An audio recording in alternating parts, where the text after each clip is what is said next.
Hello guys! Magandang araw sa inyong lahat. Sana nasa mabuti kayong kalagayan. For today's video, magluluto ako ngayon ng mga tira-tirang sangkap para may makakain ako for dinner. Hello guys! Magluto tayo ngayon ng hindi ko alam na luto. Wala. Ano lang, lutong-luto lang guys. Pero ito yung dinner ko ngayon. So naglagay na pala ako dyan ng mantika at pagkatapos garlic. Ito lang yung nandito sa kusina kaya niluto ko na onion. Masama pa yung hotdog.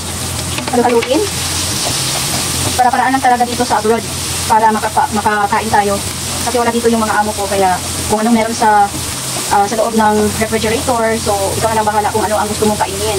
So meron ako ditong 2 pirasong hotdog. Ito lang yung natitira kong hotdog na naiwan nung nakaraang araw, so lulutuin ko din ito. Isasama ko na ito para maubos na yung hotdog para bibili na naman ako ulit bukas kasi di-off na naman bukas. Time to buy na naman ng another food. Kaya inubos ko na yung 2 hotdog na natitira. Sinama ko na ito. At meron pala ditong frozen na pork si ma'am. Binigay niya to sa akin. So ngayon ko lang ito lulutuin. Actually guys, wow, luto na ito. Painitin lang ito. Pero niluto ko pa rin kasi frozen siya masyado at lalagyan ko siya ng cabbage. So hintayin ko lang ito matunaw kasi frozen nga ito. Kaya hintayin ko matunaw to bago natin ilagay ang cabbage. So takpan ko muna sa liit ng mga 2 minutes. So after 2 minutes guys, haluin ko muna. Paghihilayin muna natin ito.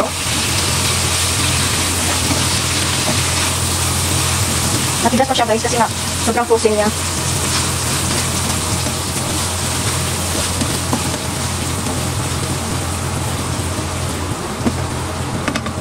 Tapos ilagay ko na yung cabbage. Tapos lagyan natin ng konting tubig. Itong cabbage, tira-tira ko lang din ito sa nakaraan ng mga niluto kong recipe. Tira-tira ko lahat.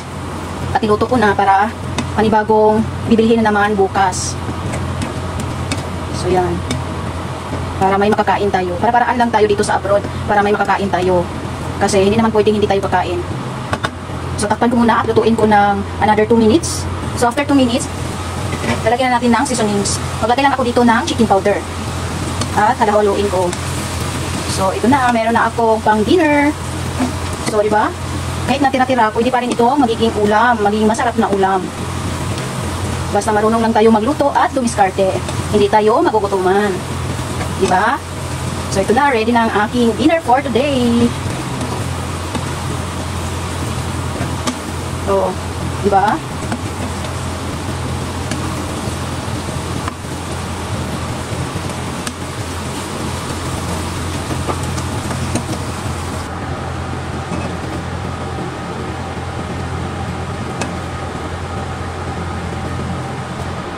Na natin sa plato para makakain na ako.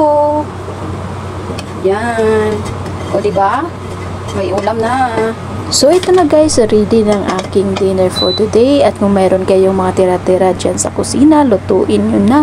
At sana na-enjoy kayo sa panonood. At thank you for watching. Bye! God bless all!